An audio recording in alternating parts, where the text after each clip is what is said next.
they've been telling me that it's just that it hasn't been serious enough to require. Okay, yeah, we can do something about that. So I just want to research on it and find out what's going on. So that's that. Go ahead.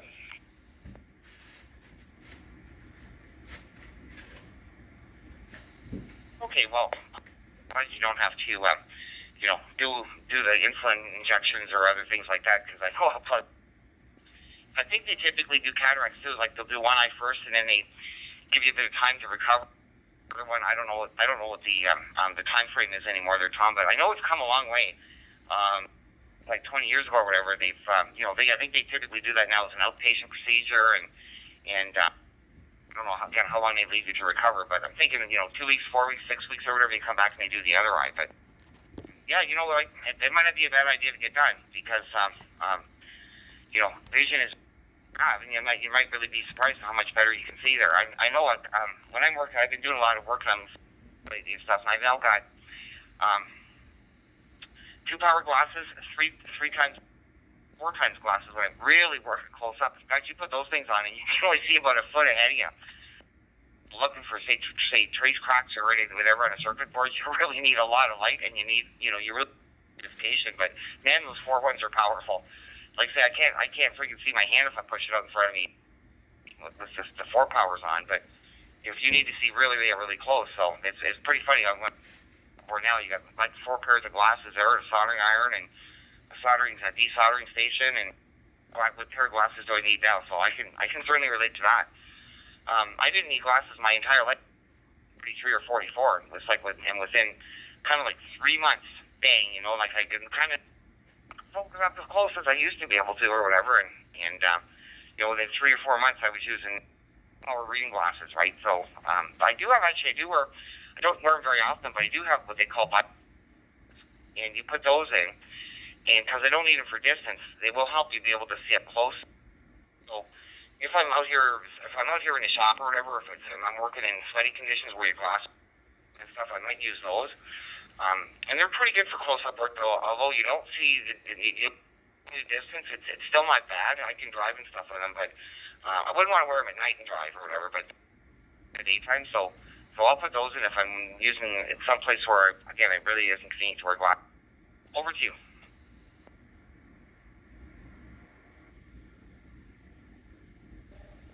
Yeah, I tried contact lenses years ago when they first came out.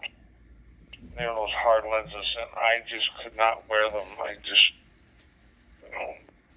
eat well enough with them, but between the difficulty in putting them in and taking them out and all that, and just the irritation, I just decided, okay, I've had it. I can't do this anymore, and I never back. Even though I got these new soft lenses and all these systems, I just never went back to contacts. But that was that. Anyway, my daughter, she's got a real heavy prescription. We took her in when she was in grade school to get her eyes, and the guy says, well, yeah, she's got this real heavy prescription. So we got her, so that was that. Then we took her back the next year to get her eyes checked again. She says, well, I want contacts. And she was not even needed yet. And that's a little too soon. But the doctor says, we can get a little better correction than we can, given her prescription with contacts than we can with regular lenses. Okay, so we did that, and I think she keeps a pair of regular glasses around the house like this. When she just got regular glasses, she wears around the house, but you never see her outside public with them. So that's sad about contacts, but I don't know if I want to do that.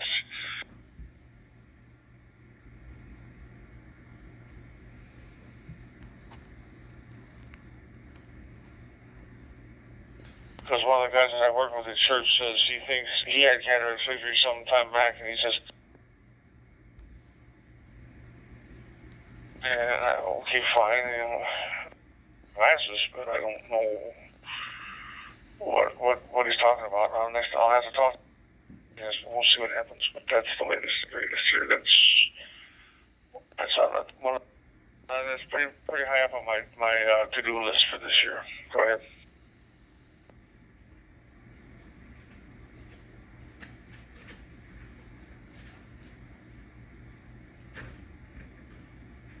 Find a significant improvement there or whatever, but my daughter actually was the same. She needed, my son doesn't work, my daughter needed them, and she actually got her eyes lasered when she was about 25 or something like that, and but the guy, you know, the surgeon said or whatever, the guy that does the laser, will eventually need reading glasses, like, you know, most people in their 40s and 50s. And even my wife, when we were in her, she was in her, oh God, it was coming up around,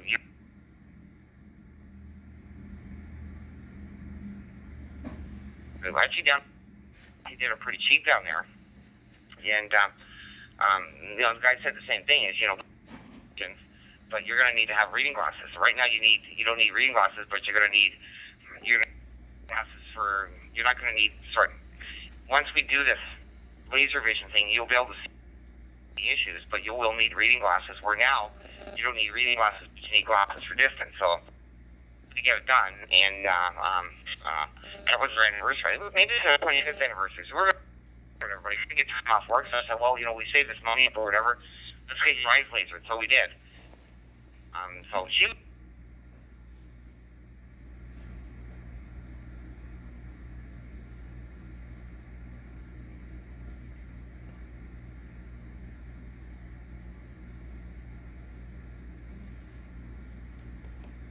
You know, they might be able to do something.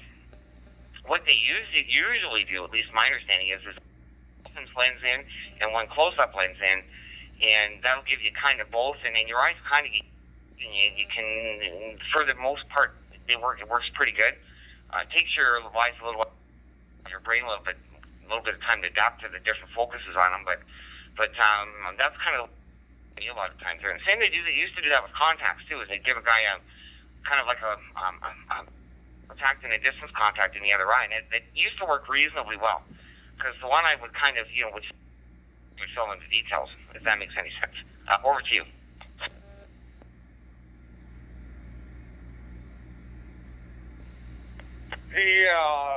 President Ron had that after he got into office.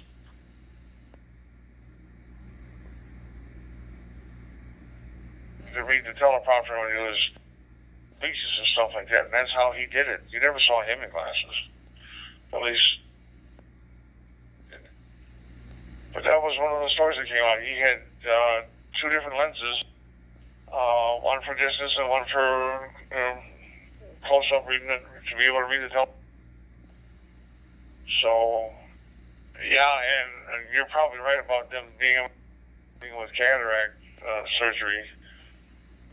But and you're right about having to, I want to check out all the options and see what's available, because some basic surgery they'll cover under my insurance, but if I want anything fancy like a lens or something like that, I got to pay the extra fee for that.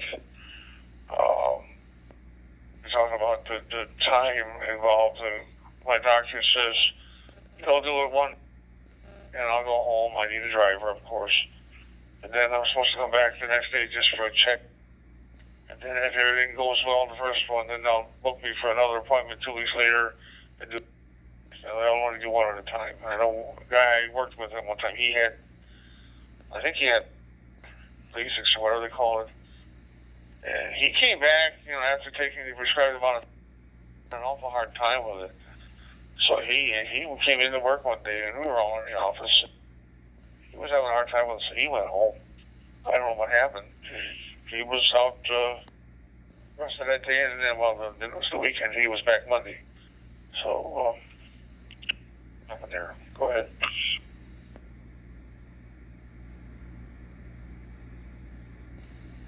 Roger. Yeah, I think they'll, with lasers, they did both my eyes, wife and stuff, or both my wife's. Goodness, I can't talk tonight.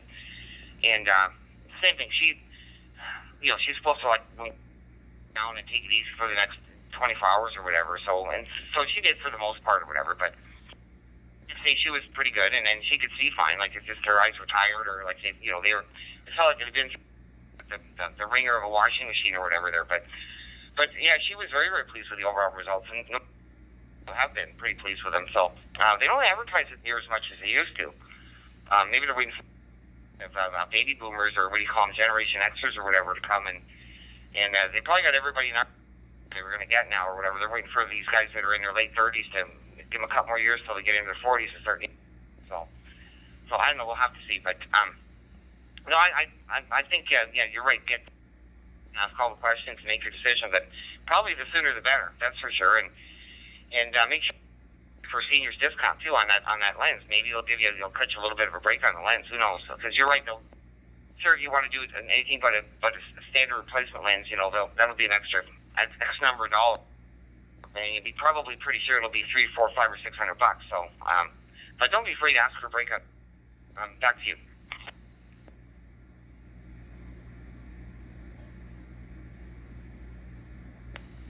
Yeah, I'm going to have to do that. Like I said, I got this pamphlet that describes procedure, how it's done, all that stuff, and all the other stuff. So I got to read.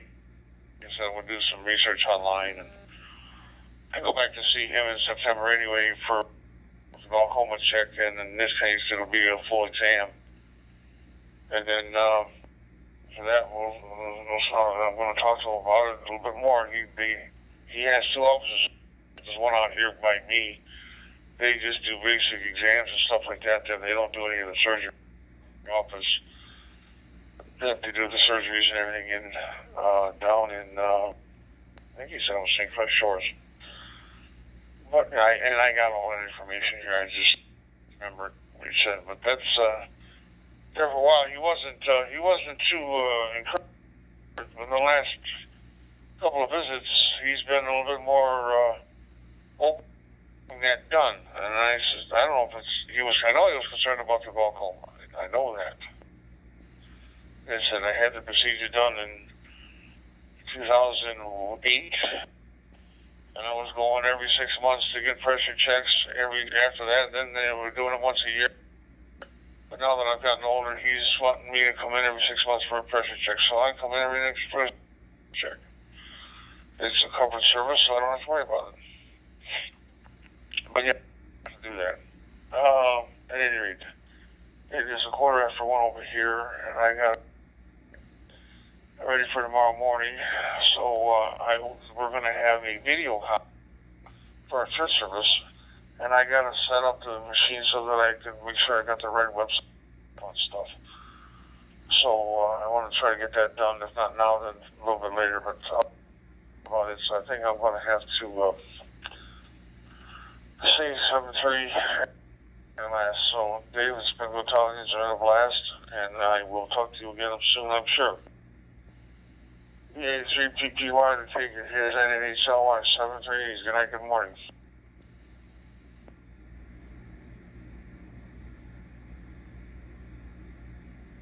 Okay, Tom. Well, it's good to talk to you there as well, as it always is there. So take care of yourself, right? You kind of you don't do anything dumb and fall or anything like that. So you're always there on the side of caution. And yeah, have that stuff all set up for the church and stuff. That's actually a pretty good idea. I think you'll see a lot more of that stuff. And I bet maybe more and more things will say, you know what, we managed to make this work or whatever, so we're going to. And I'm not suggesting church services, because part of that is the fellowship with the congregation and stuff, but I'm thinking business meetings and things like that. Plus, the company's going to say, hey, we can save thousands of dollars on travel too, right? I used to hate town meetings. Oh, we used to go up to Ottawa a couple of times a year. I used to just dread that, because I get, like, oh, man. But I was one of the best guys to get to come up with excuses to get out of a meeting. Anyway, we'll say good night there, 7-3, and stay safe, and we'll catch you real soon there. Good night, DA3P. I'm going to go QRT as well.